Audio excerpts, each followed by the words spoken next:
ese bijya bikubaho wakwa-uploadinga video ugasanga nta views ufite n'ukuri kw'Imana, ugasanga ifite nka views 10, 20 ndetse n'izindi gutyo.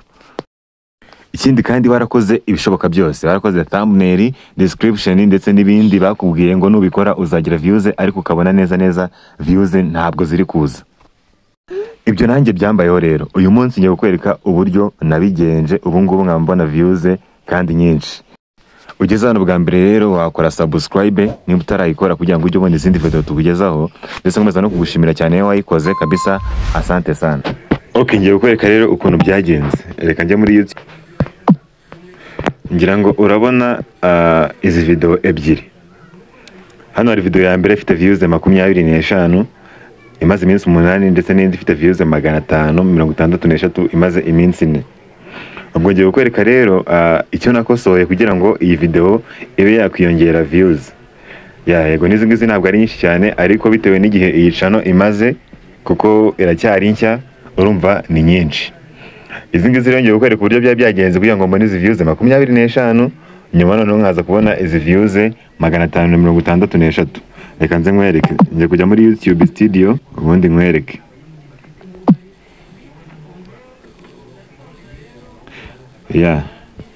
Urabona iyi ngiyi ni YouTube studio. Dore za video ngizi n'ubundi. Ngiye kujya muri analytics ubundi nkwereke ku iyi video ya mbere.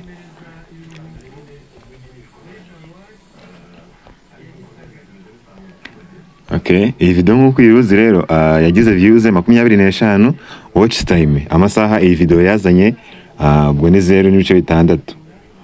Ubwo ni iminota 60 gutyo. Ubwo noneho subscribers ni umwe wenyine. Ubwo umuntu nyine warebye video agakora subscribe. Hano average view duration ahangaha ni umunota umwe n'amasegonda 58. Average percent ubwo kwijana video yarebye plus 22 n'ibice 6 kwijana. Iyo ni plus. Noneho ahangaha kuri reach, ngira ngo abantu benshi ahantu ntabwo bahazi. Reach ubundi niho uhita umenyera ikosa wakoze muri video yawe, cyangwa aribwo uhita uvuga uti iyi video byaje kugenda bite. Okay, iyi video nk'uko uyiruzi ifite impression click through rate. Iyi impression click through rate ku bantu batayizi ikivuze ni kwa kundi umuntu aba ari kuri YouTube ikamwereka video yawe. Kuri ifungura YouTube ugascrollinga down ukagenda ubona ama video menshi, urabizi yuko harayo ukandaho nayo udakanda. Urumva kuko ama video yose ubona kuri YouTube ntabwo yareba.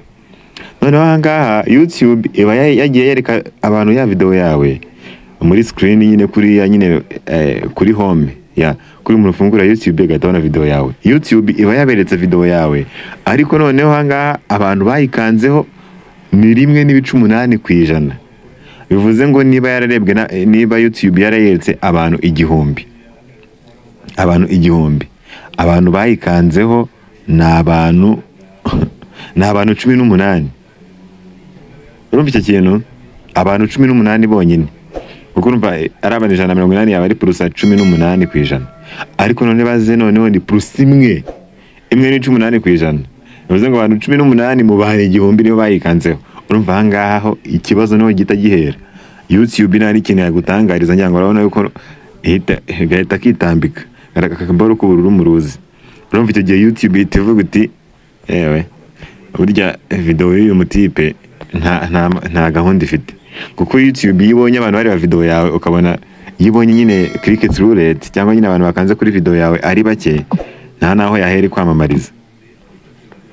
Yandi uzasanga video yawe nta views yabonye, bitewe nuko na bake YouTube yagerageje kuyereka nta numwe yayikozeho, cyangwa bayikozeho ni 1 kwijana. Ngira ngo nawe urabyumva.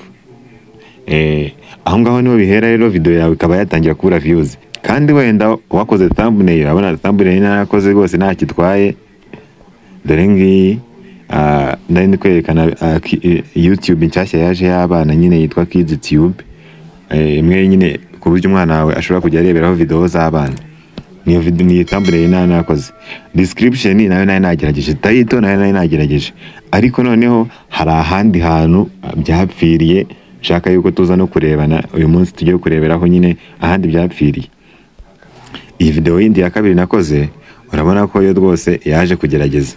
urabona tuno tuboye ifite tuno tuboro tw'icyatsi turi kureba hejuru, tuno tu arrow rwose video ntako ibitagize. Views 556 amasaha 15 n'igice kimwe, urumva aba subscribers 29. Noneho angana tujya kuri reach, reka tujye kuri reach.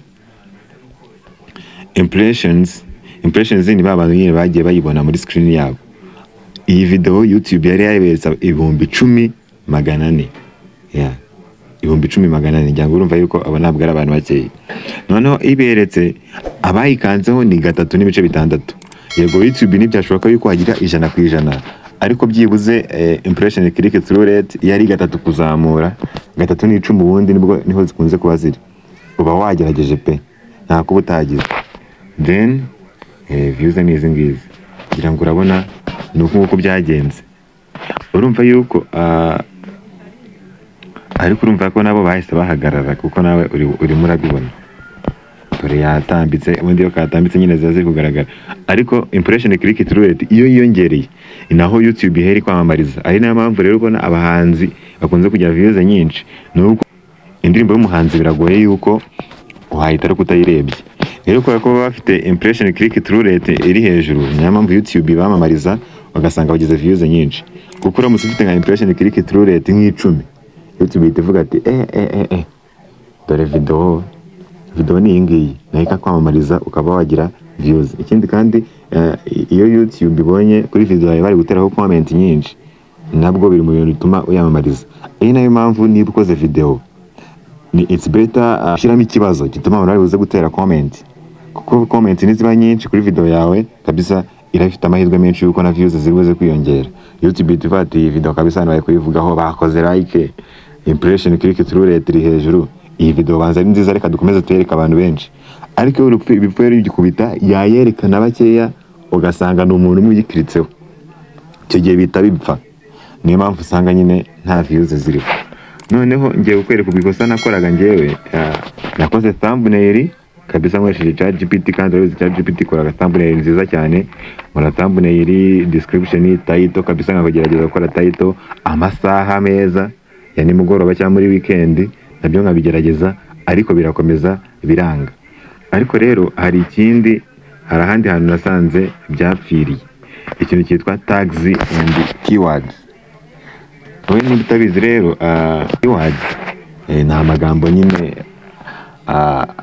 ushyiraho yerekeranye na channel yawe, ikintu channel igeza ku bandi, ikintu YouTube channel igeza ku bandi ugashyiraho amagambo bakeya. Yenda nimba ari YouTube ijyanye n'ikoranabuhanga ugashyiraho ati technology, telephone, tricks, computer, learn more, how to, urumva nyine ukagenda ushyiramo du keywords, utuntu nyine utuntu twibanze tugize channel yawe.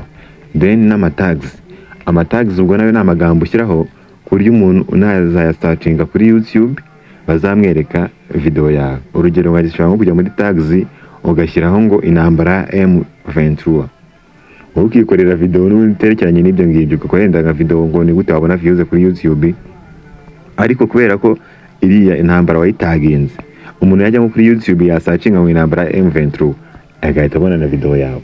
Uvuze ngo rero amatags ni ingenzi cyane, kuko nyine agufasha kuba wabona views kandi umuntu asacinze ikintu kidahuye na video yawe.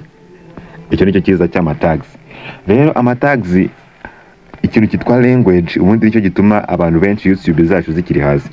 Nagenda gukora amatags ugasanga ngo amatags ari mu Cyongereza, urumva ubwo ngo technology, tricks, how to, music, AI, ChatGPT, utuntu nk'utwo ngutwo. Then amatags rero nayo nasanze amatags nayo narakoresheje ari mu Cyongereza. Noneho ukuntu byagendaga kuriya nasangaga impression click through rate ari nkeya, nuko nakoraga video y'Ikinyarwanda, then YouTube ikereka video yanjye abandi bantu mu kindi gihugu, kuko nashyizeho amatags y'Icyongereza. Ugasanga niba nyine iyeretse nk'abantu bari mu Bwongereza video y'Ikinyarwanda ntibayireba, birumvikana kireka bo mu Rwanda. Then ikayereka bake bo mu Rwanda, ikayereka benshi bo hanze. Bake bo mu Rwanda akaba ari bo bayikandiraho, yangu uri kumva icyo kintu. Noneho bayikandiraho nyine ugasanga babaye bakeya, bitewe nuko rero impression yabaye nyinshi ariko atari yo mu Rwanda. Then naje kubihindura rero nsanga ibyo kosa nayikoze ChatGPT ibimfashamo nkora amatags yo mu Kinyarwanda ndetse n'amakeywords yo mu Kinyarwanda. Kuva ubu ngubu kabisa video yanjye isigaye banwa n'abantu mu Rwanda. Igisigaye ni uko hano nakora video nziza cyane yakurura abantu. Naho ubundi icyo kibazo rwose cy'ama keywords nuko byari bimeze. Ubwo nawe rero umuntu uri kunyumva ukaba ubona views nkazo kandi ubona bya bindi bakwereka ngo thumbnailing uploadingira ku isaha nziza, ukabona ibyo bintu babyujuje ukabona views ntazi kiri kubona. Searching ikibazo ni kiri aho ngaho, reba ama tags yashyizeho ndetse n'ama keywords, urebe ururimi rurimo language.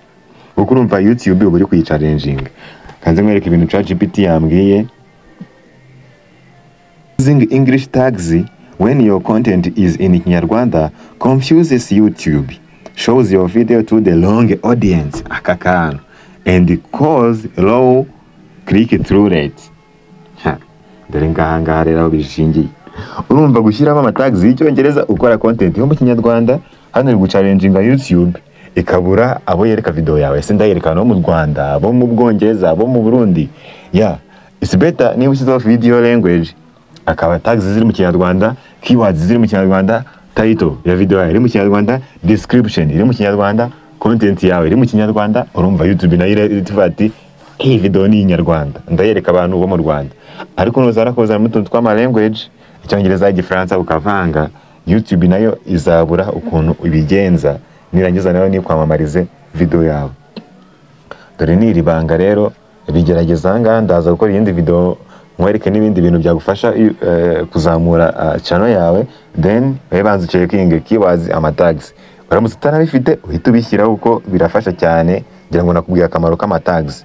Niba warabise mu Cyongereza cyangwa mu rundi rurimi zishyire mu Kinyarwanda, niba ntaziriho zishyireho, ubundi ushyireho video kabisa uraza kubona impinduka. Urakoze cyane rero, stay tuned. Tuzahure mu yindi video. Ikindi kandi hari icyo ushaka tuvugaho, usiga igitekerezo cyawe muri comment, tuzakivuga muri video y'ubutaha kabisa. Urakoze cyane.